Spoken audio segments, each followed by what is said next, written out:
Bertemu lagi dengan saya Pak Marinsan. Dalam video ini kita akan membahas topik fisika kelas 10 semester genap, yaitu tentang usaha dan energi. Ya, Eh, Adapun kompetensi dasar dari materi ini adalah menganalisis konsep energi, usaha, hubungan usaha dan perubahan energi, dan hukum kekalahan energi untuk menyelesaikan permasalahan gerak dalam kejadian sehari-hari. Oke.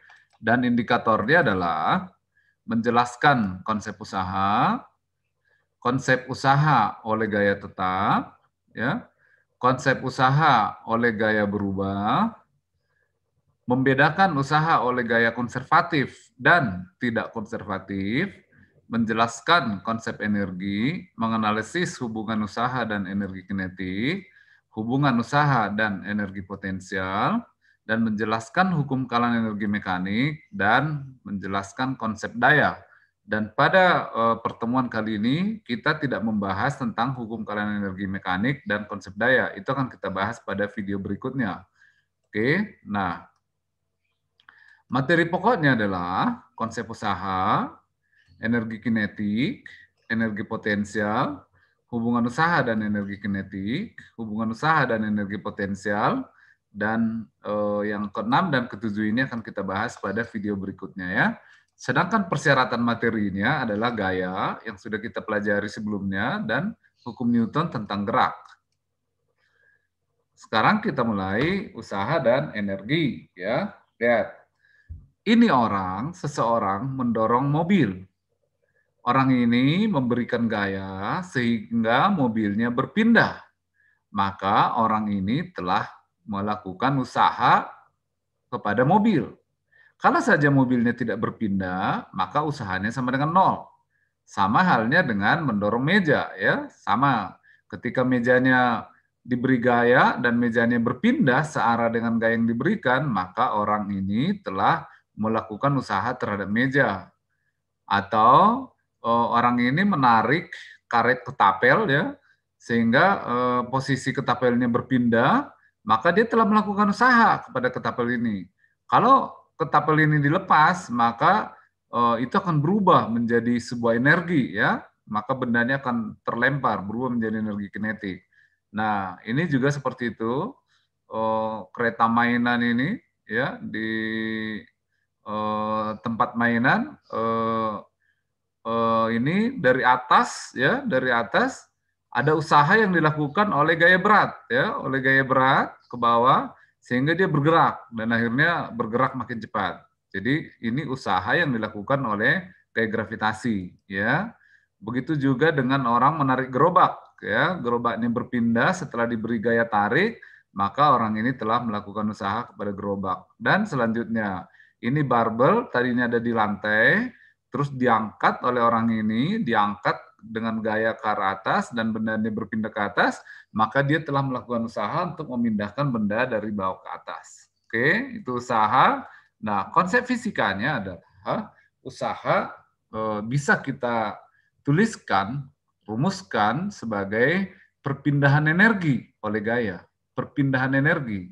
Bisa energinya berubah atau bisa makin besar, bisa makin kecil, berpindah gitu ya. Berpindah itu maksudnya bisa makin besar energinya, bisa makin kecil, atau bisa berubah dari energi satu ke energi lain. Nah, misalnya begini, ini usaha ya, sebuah benda diberi gaya dengan sudut elevasi theta, ya, maka benda ini berpindah horizontal. Maka usahanya sama dengan gaya yang searah dengan perpindahan dikali perpindahan. Mana gaya yang searah dengan perpindahan adalah gaya pada sumbu X, yaitu F cos theta, ya, F cos theta. Maka usahanya sama dengan gaya kali perpindahan cos theta. Jadi cos theta ini adalah sudut antara gaya dan perpindahannya. Oke. Dan ini adalah besaran skalar, ya, besaran skalar, bukan vektor. Jadi usaha itu tidak ada arahnya. Terus kalau kita mati ini tiga gambar ini, ya, tiga gambar ini, lihat, kalau sudut antara gaya dan perpindahan di antara 0 sampai 90, maka gaya ini melakukan usaha positif. Kenapa? Karena gaya itu mempercepat, membuat makin cepat bendanya atau searah dengan kecepatan, ya, pertambahan kecepatannya. Sedangkan kalau sudutnya 90 derajat, jadi gayanya tegak lurus terhadap perpindahan, maka gaya ini memang tidak melakukan makin cepat atau makin lambat, tidak ada pengaruhnya, sehingga usahanya sama dengan 0. Ya, usahanya sama dengan 0. Tadi cos alfa, cos 90 sama dengan 0. Nah, kalau sudut antara gaya dan perpindahannya lebih besar dari 90 derajat, maka arah ke sebaliknya, maka usahanya negatif. Jadi gaya ini bukan mempercepat, malah memperlambat, makanya usahanya negatif. Misalnya gaya gesek. Ya, gaya gesek itu usahanya negatif. Oke.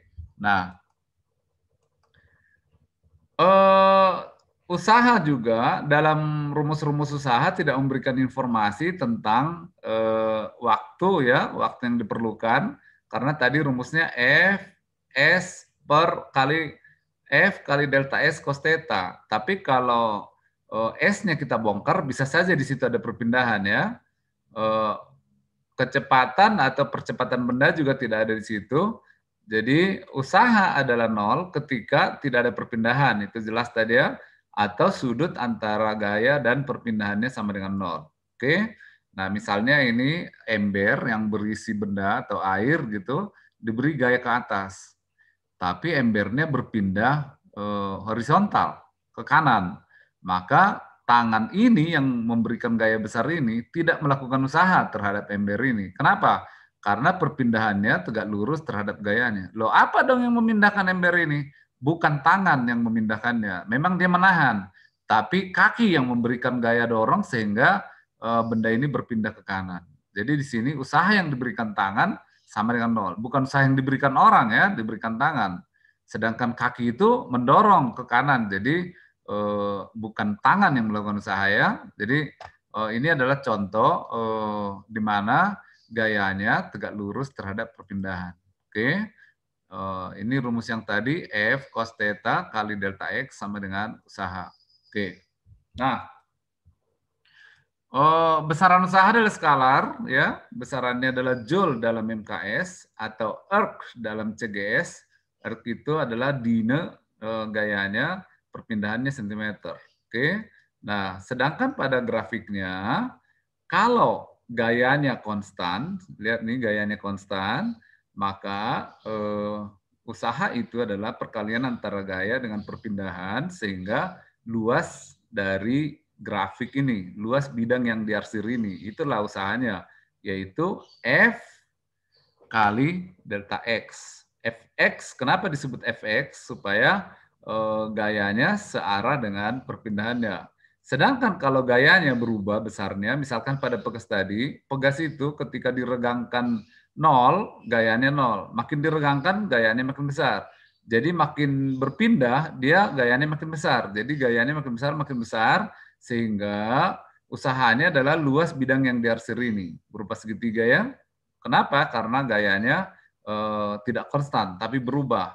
Nah, ada dua usaha oleh gaya yang berbeda, yaitu gaya konservatif dan gaya tidak konservatif. Apa itu gaya konservatif? Yaitu usaha yang dilakukan oleh gaya di mana lintasannya tidak berpengaruh. Misalnya benda ini, ya, benda dari titik 1 ke titik 0 berpindah oleh 3 lintasan. Lintasan 1, lintasan 2, lintasan 3. Tapi usaha yang dilakukan oleh gaya gravitasi terhadap benda ini adalah hanya dilihat perpindahan atau posisi akhir dan posisi awal, tidak dilihat lintasannya. Atau, ya, tidak bergantung pada lintasan, usaha totalnya sama dengan 0. Misalnya dari titik 1 ini batu dilempar ke titik 1, dari titik 0 ke titik 1 dilempar, terus batunya jatuh lagi ke bawah. Padahal dia sudah melakukan lintasan ke atas terus ke bawah lagi. Tapi usahanya berapa? 0. Kenapa? Karena F kali delta S tidak berpindah, 0. Jadi nanti ini akan kita bahas di video berikutnya, berlaku hukum kekekalan energi mekanik. Jadi apa itu gaya konservatif? Gaya yang bekerja pada benda di mana kalau tidak berpindah kembali ke posisi semula, usahanya nol. Dan usahanya tidak dipengaruhi oleh panjang lintasan, bentuk lintasan, tapi hanya dipengaruhi oleh titik awal dan titik akhir. Sedangkan tidak konservatif, misalnya lihat nih, sebuah benda ditarik oleh gaya F, ada gaya gesek. Usaha yang dilakukan oleh gaya gesek ini tentu dipengaruhi oleh panjang lintasannya. Makin jauh lintasannya, maka usaha negatifnya atau usaha oleh gaya gesek makin besar. Nah, ini gaya tidak konservatif, ya. Usaha yang dilakukan oleh gaya yang tidak konservatif. Jadi bergantung pada lintasan, usaha totalnya tidak sama dengan nol. Jadi kalau balik lagi ke tempat semula, tentu usaha totalnya tidak sama dengan nol. Dan tidak berlaku hukum kealaan energi mekanik yang akan kita bahas pada video berikutnya ya. Nah, sekarang itulah usaha. Sekarang kita bahas energi. Ya, apa itu energi? Adalah energi kemampuan untuk melakukan usaha. Jadi kalau kita punya energi, kita mampu mendorong melakukan usaha. Ya, sedangkan energi kinetik adalah energi yang dimiliki oleh benda bergerak. Kinetik bergerak. Jadi energi kinetik itu adalah energi yang dimiliki oleh benda yang bergerak. Jadi usaha itu bisa membuat energi kinetik berubah, ya. Atau energi kinetik juga bisa melakukan usaha. Itu bolak-balik ya. Usaha bisa melakukan energi kinetik berubah, bisa makin cepat, bisa makin lambat. Tapi energi kinetik juga bisa melakukan usaha, gitu ya. Jadi rumusnya energi kinetik dipengaruhi oleh massa dan kecepatan, ya, yaitu setengah mv kuadrat. Itulah energi kinetik. Nah, contohnya ini palu ini ketika dihantam, digerakkan, ya, digerakkan makin cepat gitu, dia memiliki energi kinetik setengah mv kuadrat. Energi kinetik ini bisa melakukan usaha, yaitu menancapkan paku ke dinding, gitu kan? Jadi energi kinetik palu dipindahkan atau diubah menjadi usaha untuk menancapkan palu, ya. Makanya satuan energi dengan usaha itu sama, yaitu joule, ya. Palu yang bergerak mempunyai energi kinetik dan dapat melakukan usaha pada paku, gitu ya.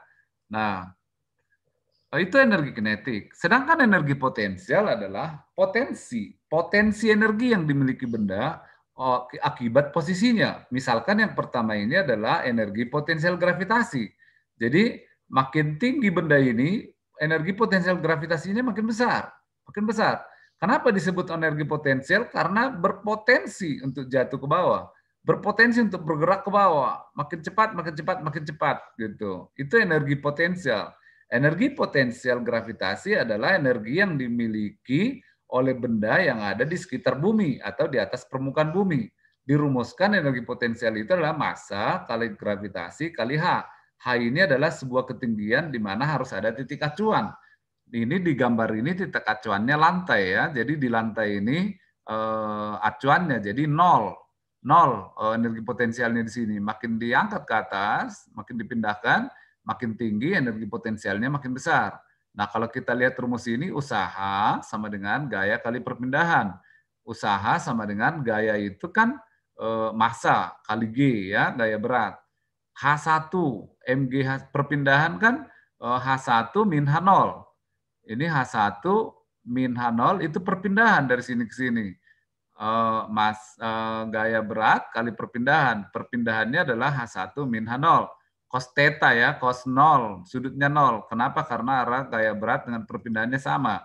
Sehingga usaha sama dengan MGH1 min MGH0. MGH1 inilah yang disebut dengan energi potensial pada titik 1.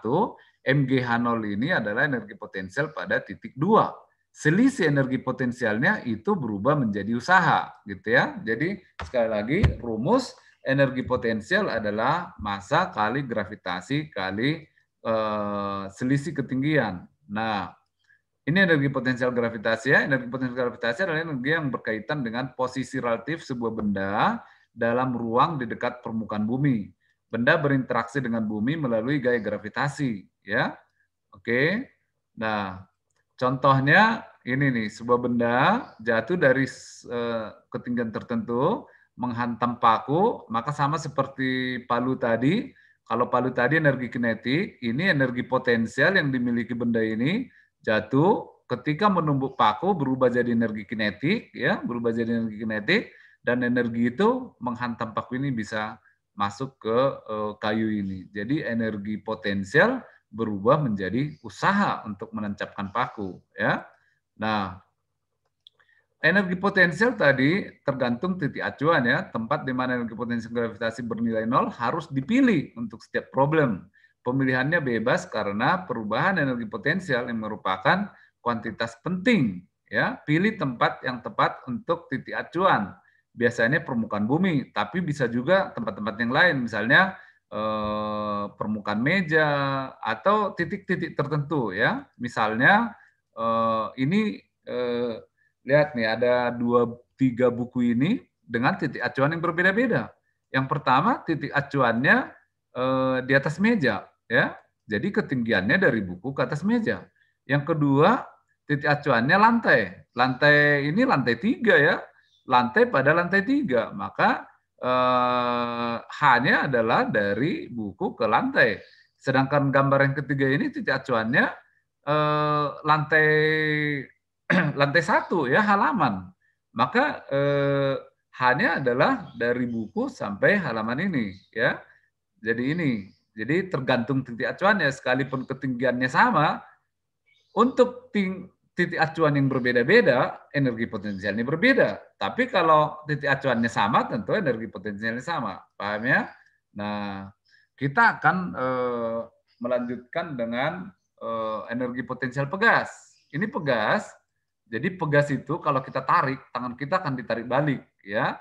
Kalau kita dorong, dia akan mendorong balik. Jadi nanti semester 2 kelas 11 akan kita bahas tentang pegas, tapi dalam hal ini kita hanya melihat energinya, ya.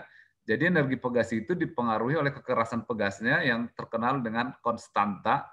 Itu di hukum Hooke nanti kita bahas. Jadi hukum Hooke itu gaya untuk meregangkan pegas itu sama dengan konstanta pegas kali regangannya, panjang regangannya, pertambahan panjangnya, ya. Makin kita tarik pegasnya, tangan kita akan makin ditarik. Makin kita dorong pegasnya, tangan kita akan makin didorong, gitu, ya. Jadi F adalah F adalah gaya pemulih. Jadi pegas itu selalu memulihkan dirinya. Kalau kita dorong, dia dorong balik. Kalau kita tarik, dia tarik balik. F berlawanan arah dengan X, ya. K bergantung pada pegasnya. Jadi K itu tergantung pada pegasnya. Nah, lihat. Jadi pegas ini ketika diregangkannya 0, ya gayanya 0. Makin diregangkannya, gayanya makin besar. Sedangkan usaha adalah gaya kali perpindahan. Sehingga pada grafik yang sudah kita bahas tadi, berapa usahanya adalah ini bidang yang diarsir ini, ya, bidang segitiga yang diarsir ini, yang dirumuskan dengan, ya, luas segitiga itu. Jadi energi potensial pegasnya sama dengan setengah konstanta pegas kali pertambahan panjang pegas di kuadrat, ya. Ini adalah rumus energi potensial pegas. Satuannya adalah joule. Oke. Itu pegas. Terus selanjutnya setelah kita sudah mempelajari tentang usaha, energi potensial, energi kinetik, hubungan usaha dengan energi potensial, hubungan usaha dengan energi kinetik, maka kita akan membahas soal selanjutnya. Ya, soal nomor 1. Sebuah balok 1 kg di atas lantai licin, ya.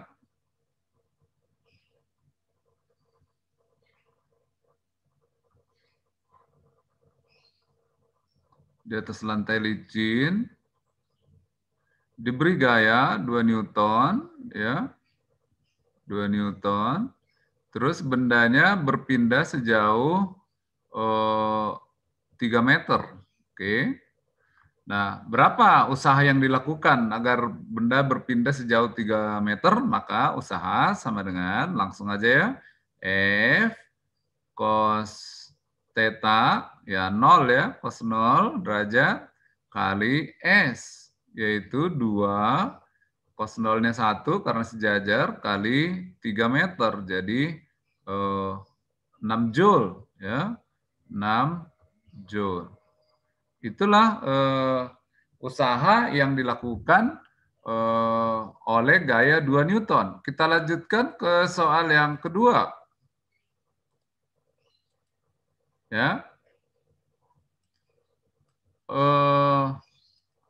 Seorang anak menarik sebuah kereta dengan gaya tetap 40 Newton. Besar usaha yang dilakukan anak 37 derajat gayanya terhadap perpindahan 5 meter dan besar usaha yang dilakukan anak selama 5 sekon. Oke, jadi ini bendanya ya. Gaya yang bekerjanya 40 Newton pada sudut 30 derajat terhadap sumbu X ya. Jadi ini adalah Fx-nya. Nah, pertanyaannya yang pertama, berapa usaha untuk memindahkan benda 5 meter? Berarti F cos 37 derajat kali S ya. 40 cos 37 itu 0,8 5 meter, berarti ini 160 Joule ya, 160 Joule. Itulah usaha untuk memindahkan 5 meter. Sekarang pertanyaan yang B-nya, berapa usahanya jika massa bendanya 8 kg dan berpindah selama 5 sekon. Jadi kita harus cari dulu percepatannya ya. Perpindahan, terus percepatan dulu. Percepatan itu sama dengan Fx per M ya, hukum 2 Newton. Karena gaya inilah yang mendorong, dia untuk berpindah ya. Nah, Fx-nya tadi sudah dapat ini 40 kali 0,8 ya. 32, sedangkan M-nya adalah 8 ya. Jadi 8-nya bisa kita coret. Berarti 4 ya, 4 meter per sekon kuadrat. Berapa jaraknya? V0T tambah setengah AT kuadrat. V0-nya 0, jadi setengah T kuadrat, setengah A-nya 4, T-nya 5 kuadrat ya. Jadi 2 kali 25, 50 meter. Perpindahannya 50 meter. Jadi berapa dong usahanya? Ya sudah, Fx kali S. Fx-nya tadi ini, Fx-nya 40 kali 0,8 ya, 40 kali 0,8 32 kali 50. Oke. Jadi 40 kali 0,8 kali 50 ya. 8 kali 5 40, 40 kali 40 jadi 1600 ya. Jadi 1600 Joule. Ini 1600 ini, bukan 2500, 1600 Joule. Jadi ini jawabannya. Kita lanjutkan ke soal yang ketiga. Ya, soal yang ketiga. Jadi sebuah gaya di mana di sini dituliskan dalam vektor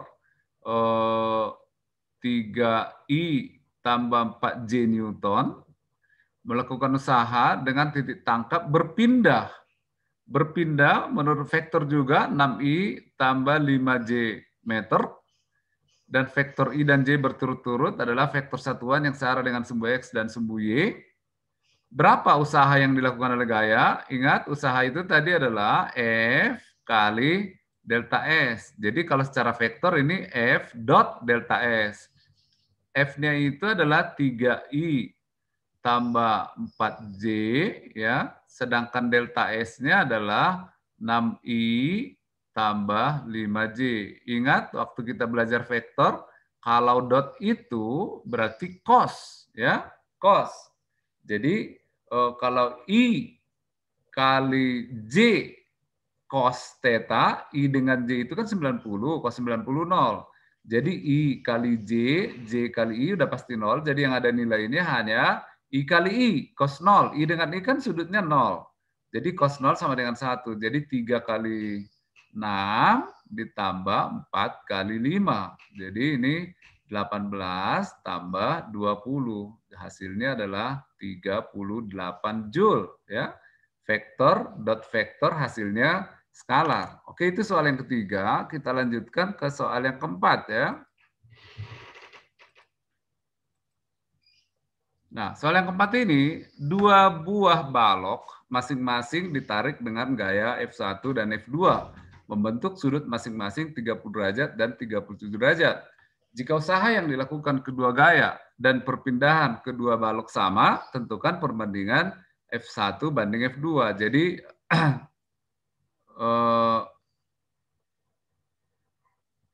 benda ini tadi diberi oleh dua gaya ya, dua gaya. Yang satu F1-nya 30 derajat ya, sedangkan F2-nya 37 derajat. Ya, ini 37 derajat. Jadi yang ditanya adalah berapa ini F1X ini F2X. Pertanyaannya adalah, jika usaha yang dilakukan kedua gaya dan perpindahan kedua balok sama, tentukan perbandingan F1 banding F2. Oke ya, jadi usaha 1 sama dengan usaha 2, kan gitu. Ya, usaha 1 itu tadi F1 cos 30 derajat kali delta S ya sama dengan F2 cos 37 derajat kali delta S. Usahanya dan perpindahannya ya, perpindahan kedua balok sama. Jadi delta S-nya sama. Ya, maka pertanyaannya berapa F1 banding F2? Ya, F1 banding F2 sama dengan perkalian silang ya. Jadi 30 cos 37 derajat banding cos 30 derajat. Oke ya, F1 cos 30 derajat sama dengan F2 cos 37 derajat. Jadi F1 banding F2 sama dengan cos 37 banding cos 30. Perkalian silang. Jadi cos 37 itu 0,8. 0,8 itu 4/5 ya. Cos 30 itu setengah akar 3 ya, setengah akar 3. Jadi sama dengan setengahnya bisa kita balik ke atas menjadi 8/5 per akar 3 ya, kali akar 3 per akar 3. Jadi 8 akar 3 per 15 ya. Inilah hasilnya. 8 akar 3 per 15. Sekali lagi 4/5 per setengah akar 3 ya. 4/5 ini naik ke atas, setengah ini naik ke atas jadi 2, 8/5 akar 3 ya, per akar 3 maksudnya. Akar 3 per akar 3, 8 akar 3 per 15. Oke, inilah hasilnya. Kita akan lanjutkan ke soal berikutnya. Sebuah benda balok 2 kg mula-mula diam, dilepas dari puncak bidang lengkung yang berbentuk seperempat lingkaran ya. Seperempat lingkaran berarti ketinggiannya sama dengan R juga ya. Sama dengan R. Oke. Kemudian balok meluncur pada bidang datar dan berhenti di B, ya, berhenti di B yang berjarak 3 meter dari titik awal bidang datar A. Jika bidang lengkung tersebut licin, jadi dari C ke A itu licin, tidak ada gaya gesek. Sedangkan gaya gesek antara balok dan bidang datar 8 Newton, berapakah nilai R? Jadi ini adalah energi potensial dari C ke A berubah menjadi usaha dari A ke B ya. Jadi energi potensial sama dengan usaha. Energi potensial dari C ke A sama dengan usaha dari A ke B. Oke, energi potensialnya apa? M, G, H-nya itu karena ini seperempat lingkaran, jadi H-nya sama dengan R ya. H-nya sama dengan R. Oke, sedangkan usahanya adalah gaya gesek kinetis kali S. Gaya gesek kinetis itu ini sedangkan gaya gesek antara balok dan bidang datar sebesar 8 Newton. Jadi 8 kali 3 meter ya. Jadi R sama dengan 24, 8 kali 3 per M. M-nya 2, G-nya 10, 20 ya. Jadi ini sama dengan dibagi 4 ya, 6 per 5 atau sama dengan 1,2 meter. Jadi jari-jari ini adalah 1,2 meter. Mudah-mudahan dipahami ya. Kita lanjutkan. Ya, soal yang terakhir ini adalah bendanya awalnya kecepatannya 5 meter per sekon. Karena ada gaya gesek jadi berhenti. Pertanyaannya berapakah jarak perpindahannya? Jadi energi kinetik yang dimiliki benda ini berubah menjadi usaha untuk memindahkan dari titik awal ke titik akhir untuk melawan gaya gesek ya. Jadi energi kinetik sama dengan usaha gitu. Energi kinetik sama dengan setengah M V0 kuadrat min setengah M V kuadrat sama dengan gaya gesek. Gaya gesek itu adalah gaya gesek kinetis kali S. Gaya gesek itu adalah nu kali gaya normal ya kali delta S. Delta S. Oke. Gaya apa namanya energi kinetik di akhir 0 karena kecepatannya menjadi diam, jadi setengah ya, setengah M V0 kuadrat sama dengan nu M G kali delta S. M-nya kita coret ya. Jadi yang pertanyaannya delta S. Delta S sama dengan setengah V0 kuadrat per nu G. Setengah ya. Apa namanya, kecepatannya adalah 5 kuadrat per nu-nya 0,5 kali 10 ya. 5 ini coret jadi sama dengan 2,5 meter. Oke, itu pembahasan soal-soal, ada 6 soal. Mudah-mudahan kalian semakin memahami materi yang kita bahas barusan. Wassalamualaikum warahmatullahi wabarakatuh.